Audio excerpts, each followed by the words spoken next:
Hey everybody, it's FATMOP here, and wow, this pizza is delicious.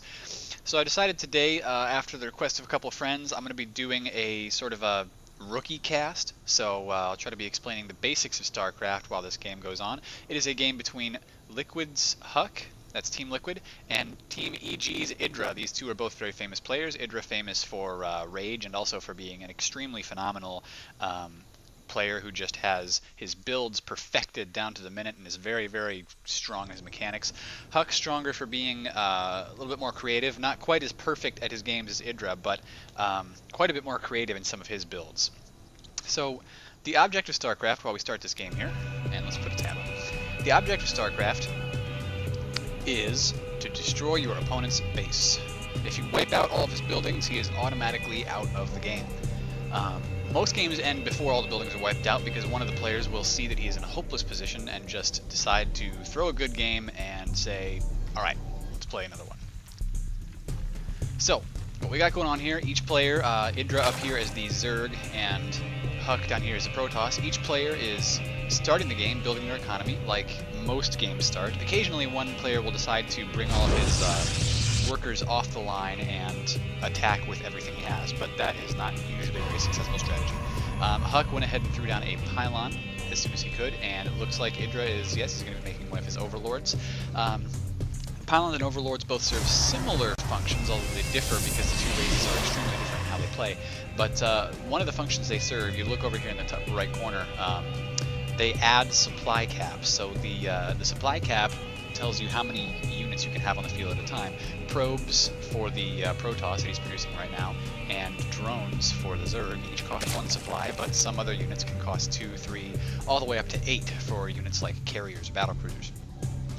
So you want to keep building your supply cap constantly because you want to keep having more and more units on the field, whether just to build your economy like these guys are doing, or to have some attacking units. Attacking units for the Protoss come out of 3 different structures: the robotics facility, the gateway he's building right now, and the Stargate, which builds air units. Whereas the Zerg only gets to build out of 1 structure, the hatchery. So Zerg like to build a lot of hatcheries all over the map at different economic locations most of the time. But to build units for the Zerg, you need to build tech structures such as this, the spawning pool, which allows the Zerg to build his first attacking unit, Zerglings. Once this is finished, he will be able to produce Zerglings and send them streaming towards Liquid HuK. This gateway, meanwhile, nearly finished for HuK, so he'll be able to produce a counter to that.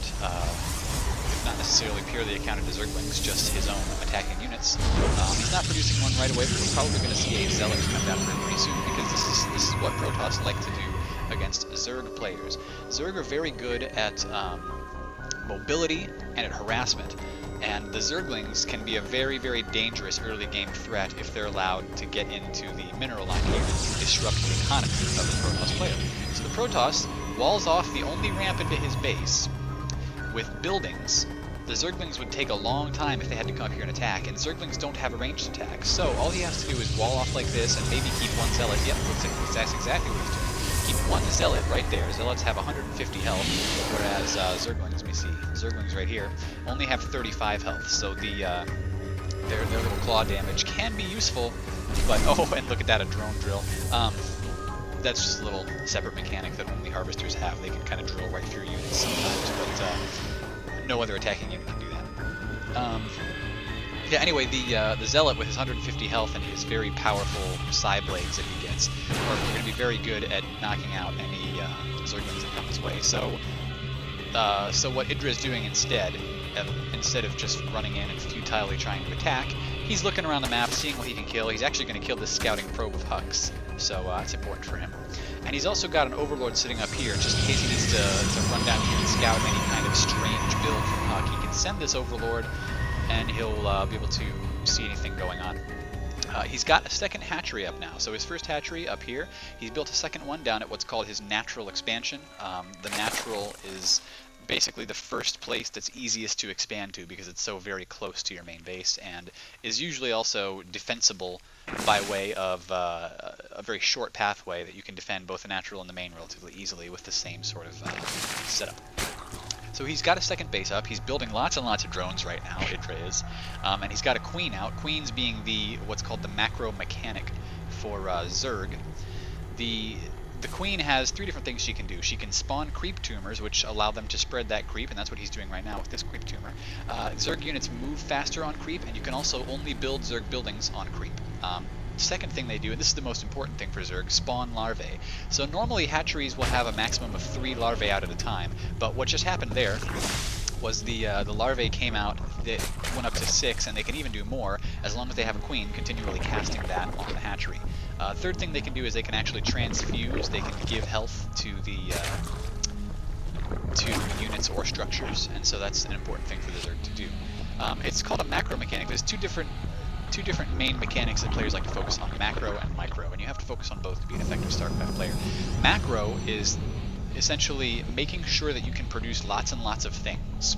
So by expanding and making this extra nexus down here so he can continue mining from the second natural expansion here, HuK is focusing right now on his macro. He's also building a forge so he can upgrade his units, and he's got 3 warp gates up right now, which means he's going to be able to produce 3 units at a time. Your macro is everything that is involved in producing an army.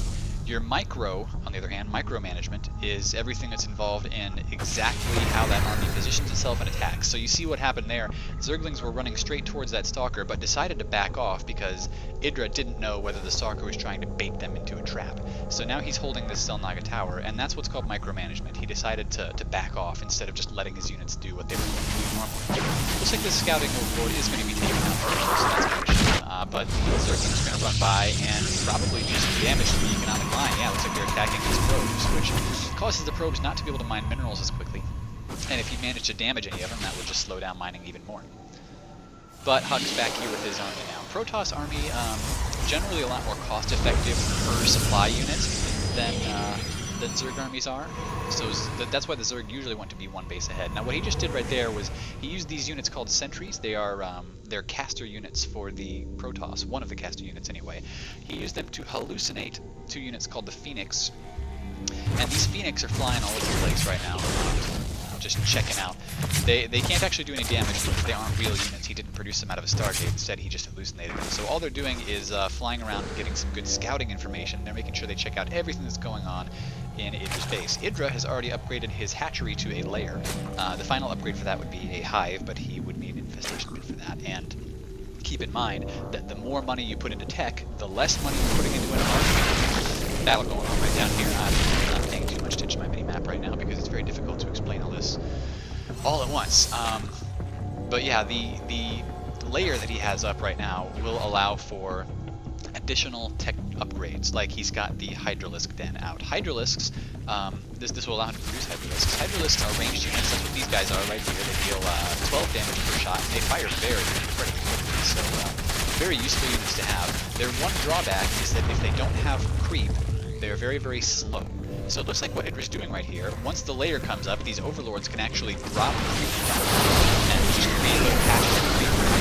Now, this battle going on right here, the Protoss player has a lot of units, especially these sentries, which are dropping the first few things, kind of split up. But IdrA just keeps pumping out more and more of these Hydralisks, and it looks like he's doing a very effective job. The Stalkers here, for instance, don't do a heck of a lot of damage against Hydralisks because Stalkers are better against armored units than against light units like the Hydralisk. These sentries just don't do a lot of damage altogether. They are much better at trying to control the field with those force fields and keep units away from them so that they can split an army in half. And of course, if only half of an army is shooting at you, it's much better than if the whole army is shooting at you all at the same time. More Stalkers coming out. And it looks like IdrA really, really wants to press his advantage here. He's even bringing down some spine crawlers, those static defenses. He's going to drop them right down in front of HuK's base. So, of course, it's going down for HuK. He's trying to keep IdrA from knocking out his base. Looks like he may be successful, but his zealots are down. His army count is very low now because he just can't produce enough units to keep up with the massive amounts of Hydralisks coming out of IdrA. So it looks like this is probably, yep, that's going to be game. What happens here, and I think I've explained this already, is HuK decided this was an unwinnable game. And he just said, okay, well, I'm going to call GG and leave because there's no way I can win this anymore. I can't produce units. He's just going to stream in here, destroy all my stuff. That's exactly what happened. So IdrA played a very good game off of only 2 bases, defeating a Protoss player who both of these guys very, very good at what they do. That's it for now. I will try to do more of these noobcasts in the future. Please subscribe, please rate, and let me know what I can do better. And yeah, by the way, I know I have a robotic voice sometimes. That happens with this microphone. I'll be getting it fixed at some point in the near future.